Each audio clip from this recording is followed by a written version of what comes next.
Picture this: Alexandra Carter is sitting across the table from a high-powered UN negotiator in New York, a tense room buzzing with impossible stakes.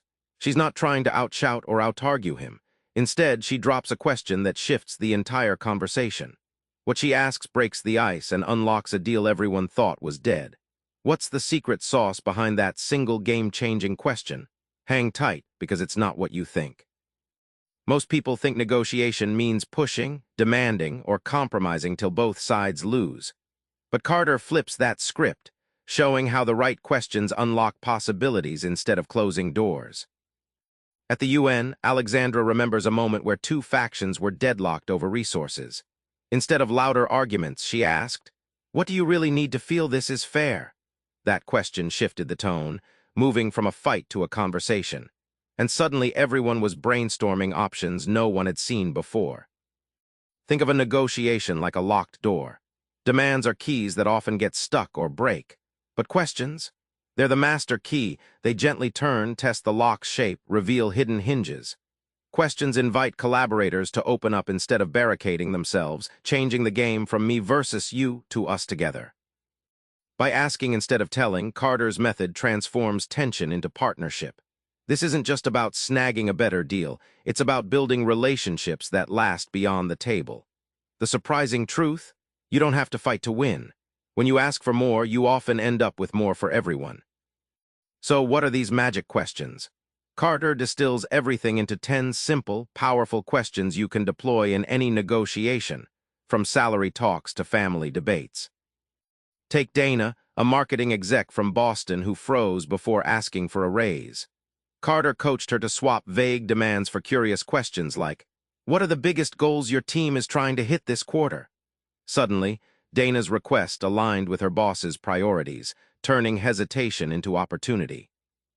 Carter's approach is like innovation workshops. Instead of shutting down ideas, you ask, "What if we tried this?" Or, "How might we solve that?"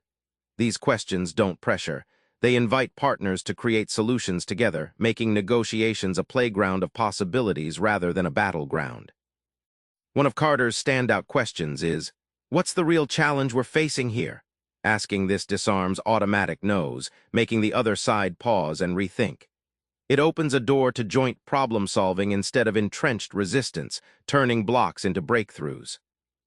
Negotiation isn't just for fancy corporate deals.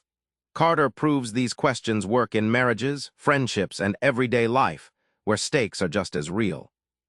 Carter shares how a couple on the verge of divorce turned things around. Instead of blaming, they asked, "What do each of us need to feel heard?" That simple question created a space for vulnerability, changing their toughest fight into shared understanding. She likens arguments to stuck cars, everyone spinning wheels and burning fuel. But when people start asking questions like, "Help me understand your side," it's like pouring water on the engine. Suddenly, things start moving, communication flows, and solutions appear.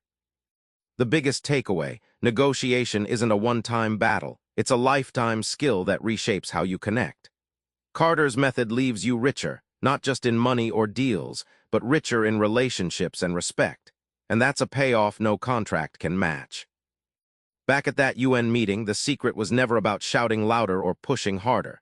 It was about the courage to ask, "What do you truly need?" That's your takeaway. Start bringing curiosity, not conflict. Tonight, try it. In your next conversation, swap a demand for a genuine question. You'll be surprised how asking can give you way more than telling ever could. Subscribe for more book summaries like this one.